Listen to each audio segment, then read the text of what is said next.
이른바 논두렁식의 제 식구 감싸기 너무 권위적이다. 검찰 내에 어떤 아주 강력한 자기 정화. 검찰 스스로 추진할 수 있는 개혁 방안은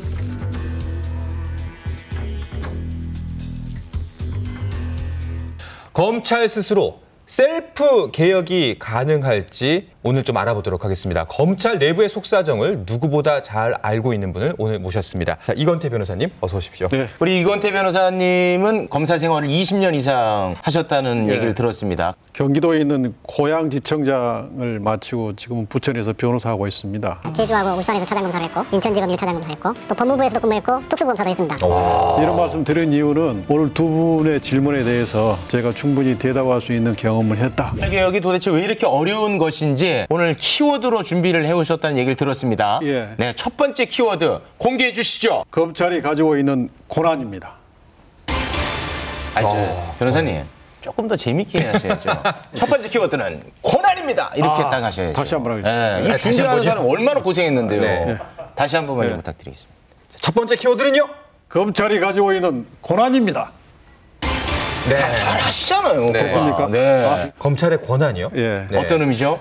검찰은 아시다시피 수사권, 기소권, 또 형집행권 등 형사사법 전체에서 굉장히 큰 권한을 가지고 있습니다. 네. 그럼 이 권한을 검찰 스스로 나누고 줄일 수 있느냐? 이제 이 문제인데 제 생각에는 좀 어렵다. 이 문제는 결국 국회에서 해결해 줘야 된다. 지금 국회에 가 있는 법이 공수처법하고 수사권 조정에 관한 법입니다. 네. 그래서 국회에서 더 이상 미루지 말고 빨리 처리를 해줘야 된다. 이렇게 생각합니다. 그 셀프 개혁이 어렵다는 입장을 말씀하시는데 근데 윤석열 검찰총장 같은 경우에는 검찰 개혁에 동의한다, 예. 따르겠다 계속해서 이야기하지 않았습니까? 예. 의지가 있는 걸로 봐야 되지 않을까요? 이 말의 뜻이 우리가 하기가 어려우니 국회에서 결정해 주시면 그것에 따르겠습니다. 이제 이렇게 해석할 수도 있고 또는 국회가 여야로 나눠져 있으니까 국회에서 이렇게 의견들이 심의해서 과연 통과가 되겠느냐? 또 이런 생각일 수도 있죠. 무슨 생각인지를 알 수도 그렇죠. 없지만 네. 어쨌든 국민들이 검찰 개혁을 굉장히 강하게 요구하고 있으니까 맞습니다. 검찰이나 국회나 모두 다 국민의 공복이니까 검찰은 국회에서 결정을 하면 그에 따라야 될 것이고 네. 국회에서는 국회 일을 해야 될 것입니다. 네. 자, 그럼 검찰 셀프 개혁의 두 번째 키워드는 뭔가요? 수사 관행입니다. 아니, 최욱 씨 본인이 시켜놓고 그렇게 웃으면 어떡합니까? 너무 좋아요. 네. 제 말을 잘 들어주셔서 너무 고맙습니다. 말 잘 들어야죠. 네. 사실 그 수사실에서 만났으면 오금절이거든요. 방송에서 손 들고 만난 서 있어야 돼요. 네, 너무 다행입니다. 네.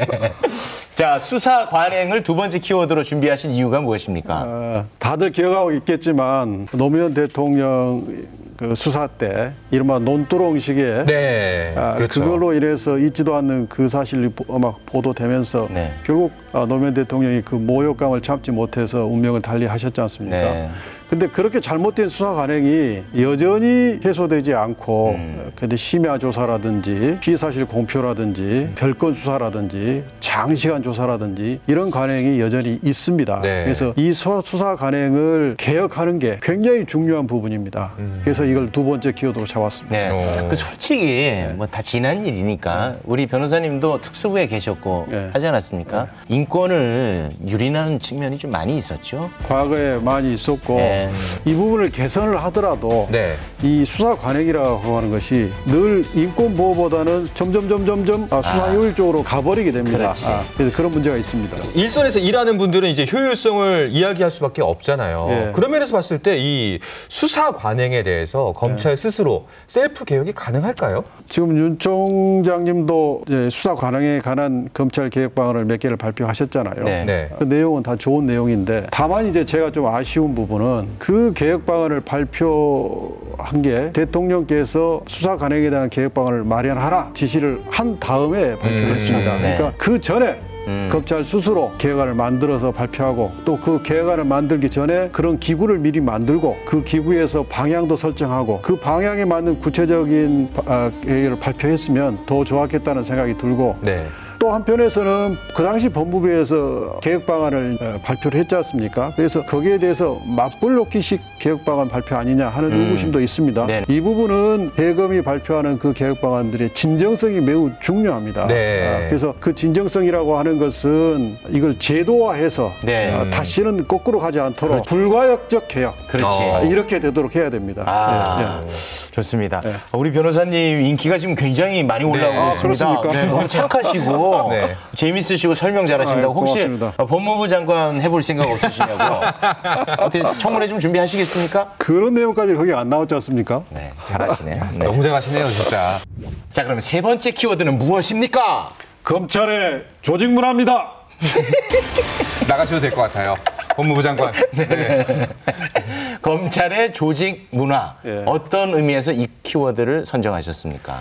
국민들이 검찰의 조직 문화에 개선할 정으로 한 세 가지를 말씀하시는 것 같아요. 하나가 너무 권위적이다. 제 식구 감싸기를 한다. 남성 검사들 중심 아니냐. 권위적이다는 부분에 대해서 좀 말씀을 드리면 네. 누구를 만나 소개했을 때 어느 검찰청에 검사합니다라고 인사를 하면 네.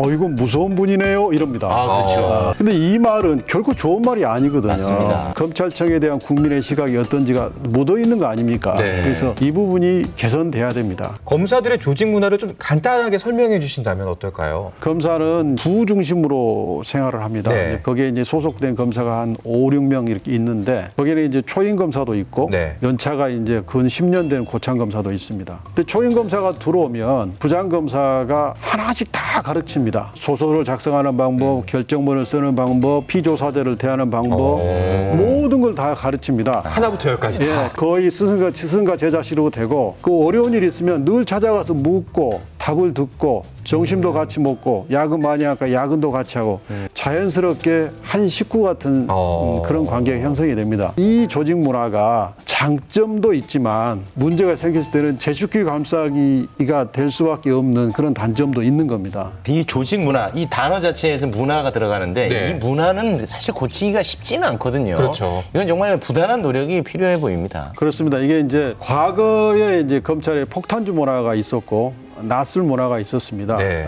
그런데 조폐공사 파업 유도 사건이라고 하는 대단히 큰 사건이 검찰의 충격적인 사건이 벌어지면서 낯술 문화가 딱 없어졌거든요. 그래서 이제 문제 있는 조직 문화에 대해서는 다소 충격이 필요하고 또 지속적인 관리가 필요합니다. 네. 우리 변호사님 뭐 공수처에 대해서는 또 찬성하는 입장이시고 그 공수처 부분을 말씀하셨는데 제 식구 감싸기. 검사가 검사를 조사하면 아무리 엄정하게 해도 국민들이 신뢰하지 않지 않습니까? 기소율도 너무 낮더라고요 이번에 보니까. 0.13%. 아유 그거는 진짜 너무하셨더라. 진짜 너무하셨어요. 그래서 공수처가 필요합니다. 공수처는 그간에 이제 검찰이 불신을 받아왔기 때문에 그 부분을 보완하고 견제하기 위해서 공수처를 만들자는 것이고 그리고 또 하나 이제 최근에 문재인 정부 들어와서 검찰의 수사의 독립을 확실히 보장을 해주고 있지 않습니까? 그것도 정상화되는 거죠. 수사의 독립을 보장해 주는 것도. 반면에 검찰청구의 8조에 보면 법무부 장관이 검찰 상부를 총괄 감독하도록 돼 있습니다. 그럼 인사권과 예산권, 감찰권을 가지고 검찰이 잘못한 부분에 대해서는 역시 감독하는 게 그것도 역시 정상화되는 겁니다. 당연합니다. 우리의 경험이 있습니다.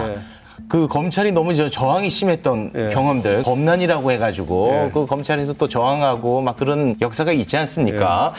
그간의 검찰 개혁 논의 나올 때 검찰이 항상 그 큰 사건 수사를 해가지고 국민들이 검찰 개혁을 요구하는 그 요구 수준을 낮췄습니다. 그게 뭐 의도적인 것이든 아니면 우연이든 늘 그런 식으로 처리돼서 결국 검찰 개혁이 안 됐었던 것이죠. 근데 이번에는 국민들이 굉장히 강력하게 검찰 개혁을 지지하고 있기 때문에 이번에는 상황이 다르다 이렇게 생각하고 그렇기 때문에 지금이 검찰 개혁의 최적기다.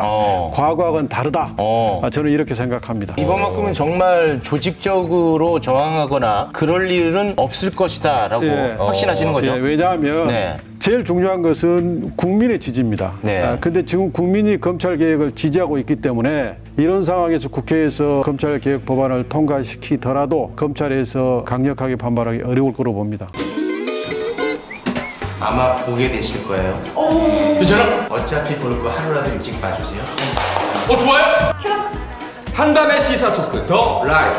어차피 보게 될 거 하루라도 일찍 보세요. 알겠습니다. 고맙습니다.